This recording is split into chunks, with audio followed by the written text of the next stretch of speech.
Hi friends, I'm Priya Mistry, the TMJ Doc, and today I'm going to talk to you about the main causes of TMJ disorders. Is there one main cause? Are there many causes? By the end of this video, you should have all the answers you want about the causes of TMJ disorders. That being said, if you're looking for more information on TMJD for yourself or for a loved one, then this is the YouTube channel for you. Be sure to hit that subscribe button as I post a new informational video every Friday for people who are suffering from TMJ disorders. For those of you who don't know me, I'm a general dentist with a practice in Portland, Oregon, where we are dedicated to taking care of patients with TMJ disorders. Please check out the links below if you want to hang out with me on my other social media platforms. I post lots of useful information, particularly on Instagram. Any tips, trivia, fun facts about TMJ disorders. So if you're just looking for more information, if you're looking to interact with me, be sure to check out those links below. So let's get right into it. First and foremost, there are many causes for TMJ disorders. I'll list off the ones I see most frequently, and then I'll circle back around and go over each one in detail. Here we go. Causes of TMJ disorders include, but are not limited to: 1. Sleep-disordered breathing, obstructive sleep apnea, or upper airway resistance syndrome. 2. High stress levels. 3. Whiplash-type injuries or direct impacts to the jaw. 4. Hormones. 5. Hypermobility. 6. An imbalanced bite. 7. Discrepancies in the postural chain. 8. Habits that are not good for the TMJs. And 9.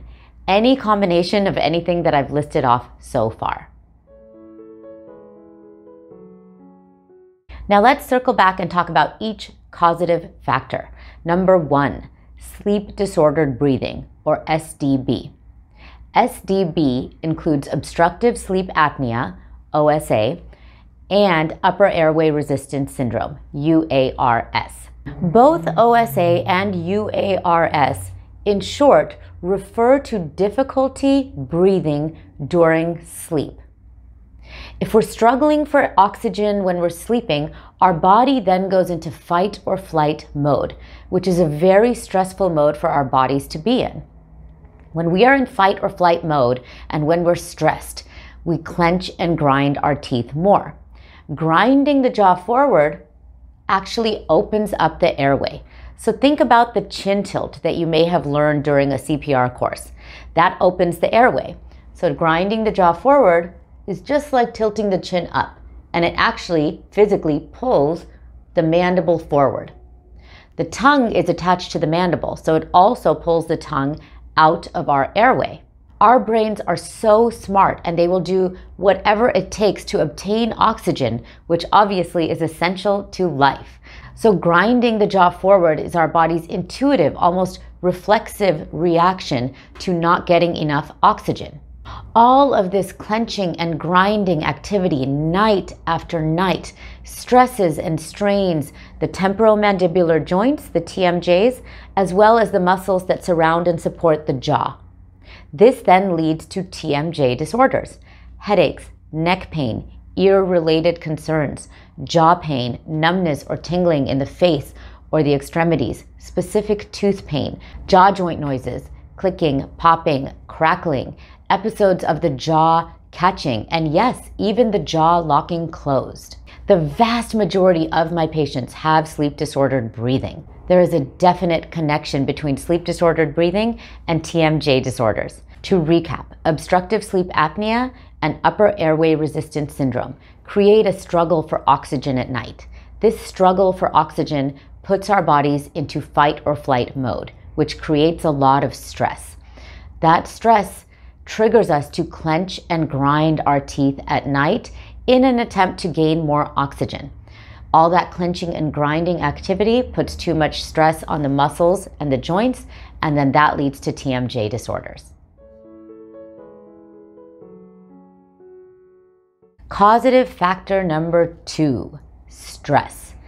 Stress has been linked to so many health problems, with TMJ disorders being one of them. When our bodies are in a heightened level of stress, it actually triggers a system in our brains called the reticular activating system. When this system is triggered, we are then triggered also to clench and grind our teeth more frequently. As humans, when we're stressed, angry, upset, frustrated, sad, we're just kind of instinctually designed to sink our teeth into whatever's bothering us. And that physical activity is clenching or grinding. What many people don't know is that the forces of clenching and grinding can be 80 to 100 times higher than chewing forces. And for some people, even higher than that. They can generate more force than that. So think about that. That's a lot of force. Think about taking a Jolly Rancher and biting it in half. Believe it or not, that's a normal chewing force. Multiply that by 80. Multiply that by 100 or more. All those forces are enough to break teeth, to fracture teeth. Enamel is harder than bone. So if we are generating enough force to crack teeth, what is that doing for the muscles and the joints? Not good things. Not only is the force of grinding and clenching contributing to all of this, so is the duration for which we're clenching or grinding and the frequency with which we clench and grind our teeth. All that clenching and grinding during the day and night leads to stress and strain on the muscles that surround and support the jaw, as well as the TMJs. This then leads to TMJ disorders. Causative factor number 3, whiplash injuries or direct impacts to the head, neck, or jaw. Whiplash injuries, one too many soccer headers, or any direct impacts to the head, neck, or jaw will then strain the muscles of the neck. If there are strained and dysfunctional muscles in the neck, that will feed up and put strain on the muscles of the head, neck, and jaw. This can then lead to TMJ disorders. For more information on this, please watch my video Neck Pain and TMJD, which I've linked above. I see many patients after car accidents during which they experienced whiplash. Usually within a number of days of the accident, or sometimes even the same day, the symptoms will start. Usually headaches, neck pain, jaw pain, popping or clicking in the joints, or even the jaw locking. And these are symptoms that the patient never experienced before the car accident or before the whiplash injury. All of that neck strain experienced during the whiplash injury can definitely cause jaw problems.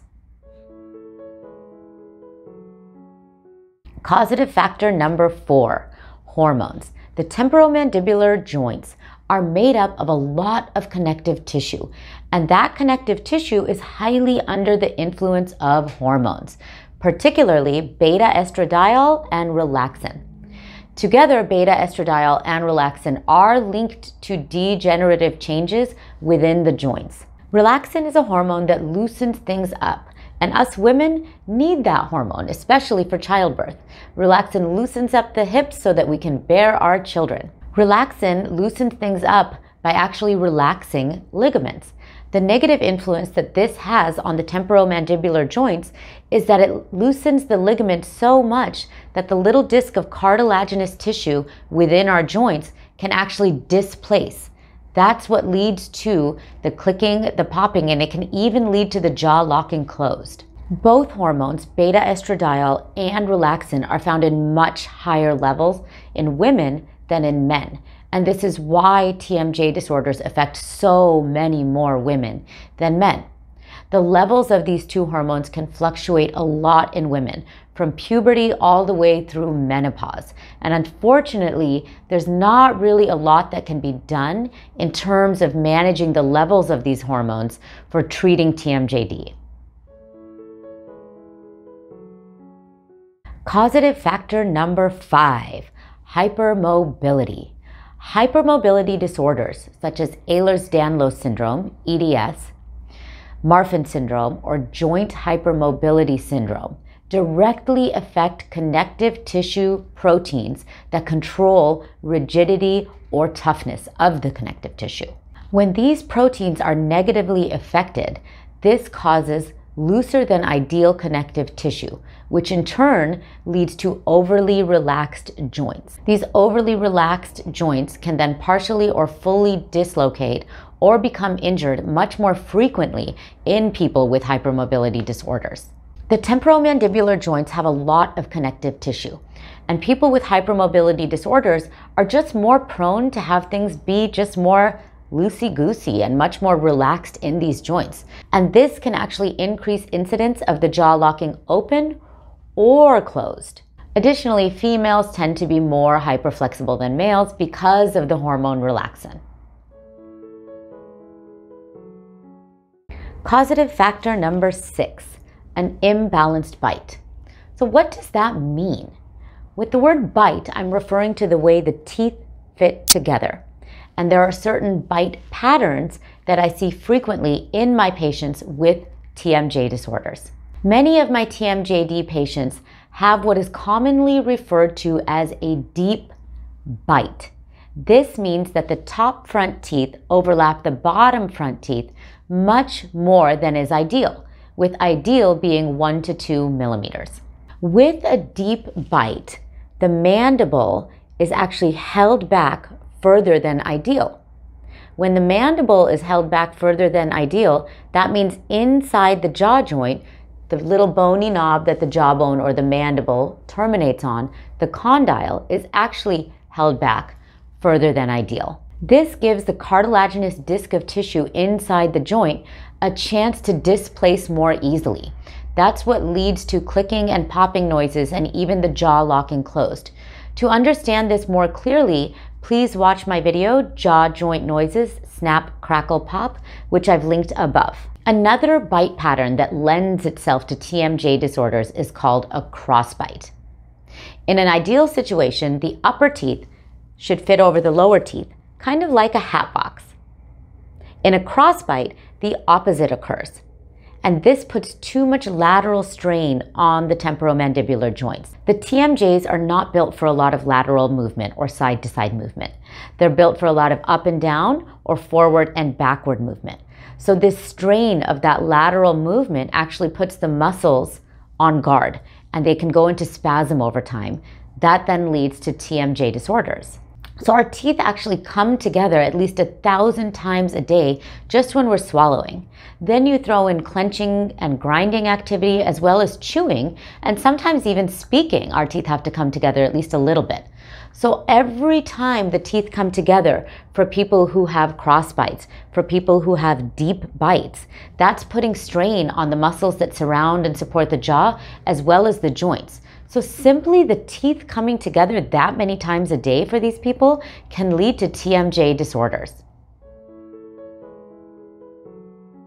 Causative factor number 7, discrepancies in the postural chain. So what does that even mean? Well, let's define the postural chain. The postural chain consists of our feet, hips, shoulders, spine, and jaw. Any imbalances along this chain, like one hip being higher than the other, one shoulder drooping, forward head posture, or scoliosis, any of those imbalances can then affect other parts of the postural chain. I had a patient who had a hard fall on her tailbone, and her jaw started popping immediately. She was in her 40s and her jaw had never popped in her life. I had another patient in her 50s who had never had any difficulty or problems with her TMJ. She broke her tailbone and her jaw locked immediately. There is a strong and definite connection between all the components of the postural chain. Let's move on to causative factor number 8, bad habits. Chewing gum too much, biting your nails, resting your jaw against your hand or your hand against your jaw when awake or while sleeping, drinking 3 or more caffeinated beverages a day, not drinking enough water, and of course, clenching or bruxing or grinding the teeth. All of these can lead to or exacerbate TMJ disorders. These are factors or habits that are mostly in your control. So try to break these bad habits. The only one that's not in your control is, of course, nighttime clenching and grinding. Even breaking one of these bad habits by a little bit can help a lot with dysfunction in the head, neck, and jaw. To train yourself not to clench or grind during the day, please watch my video, How to Stop Clenching or Bruxing. It's linked above. Many patients have watched this and it's helped them to stop clenching or grinding during the day. All of these bad habits that I've listed off can strain the muscles and the joints, leading to TMJ disorders.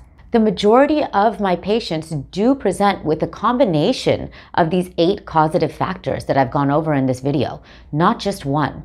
What I want to go over very clearly is that any of these causative factors can actually cause the muscles to start to compensate, and there is dysfunction there, even though symptoms may not be present yet. What this means is that the muscles of the head, neck, and jaw might be working overtime for a period of months or even years, but since there's no pain, the patient doesn't have an awareness of this. So again, the muscles of the head, neck, and jaw might not be in the healthiest state, but there's no awareness because there's no pain. Then all of a sudden, this same patient has a super long dental appointment during which their mouth is open for 2 or 3 hours, which stresses the already strained muscles and joints. This long dental appointment can often be the straw that broke the camel's back, and that's when symptoms start to set in. And those symptoms can vary from headaches and neck pain and jaw pain to clicking and popping to the jaw locking closed. So from the patient's perception, it seems like the dental appointment caused everything, when actually there was an underlying issue going on for a long time. Many patients will come to me and they'll say, I never had a TMJ problem until this long dental appointment. However, it's really important to keep in mind that most times there's an underlying problem that was not causing symptoms yet. This underlying problem can be noxious habits, it can be an old whiplash injury, it can be postural discrepancies, or an imbalanced bite. These underlying problems can then come to light after a long dental appointment, but oftentimes the long dental appointment is not the main causative factor of the TMJ disorder. One example I have to share with you is a patient named Jessica. She had 2 small fillings done and then boom, her symptoms began. The fillings were small and Jessica wasn't in the chair for longer than an hour, but her symptoms afterwards were severe. They were all on the right side of her body, and they included constant head pain, tearing in the right eye, jaw pain, tooth pain, pain behind her eye, and more. Basically, after this appointment, Jessica was debilitated. She was in so much pain that she would sit in the corner and cry, and her husband and children would find her there and say, what is going on with poor mommy? What Jessica could not understand was how a simple dental appointment could lead to all of this pain. And what we discovered after I began treating her and after I thoroughly went over her history is that Jessica had suffered 4 pretty severe whiplash incidents, one right after another. And this made it so that the muscles of her neck were not in a healthy state. And those dysfunctional muscles were feeding up and affecting the jaw. Once we were able to get those neck muscles calmed down, we were able to relieve over 90% of her symptoms. She feels like a new person. To learn more about Jessica, please watch her testimonial, which I've linked above. So that's really it, my friends. I hope that this video showed you about all of the different causative factors that can lead to TMJD. Again, it's a combination of those factors coming together for many of my patients. It's not usually just one. And the most common one that I see is actually sleep-disordered breathing, which is why I put it as number 1 in this video. So if you like what you heard or you learned something new, please click like below and subscribe to my channel. As always, questions and comments are welcome. Please comment in the comment box below if you find that you can relate to something or anything that I said in this video. I'd love to hear from you. And remember, my friends, you can never have TMI about TMJ. Thank you.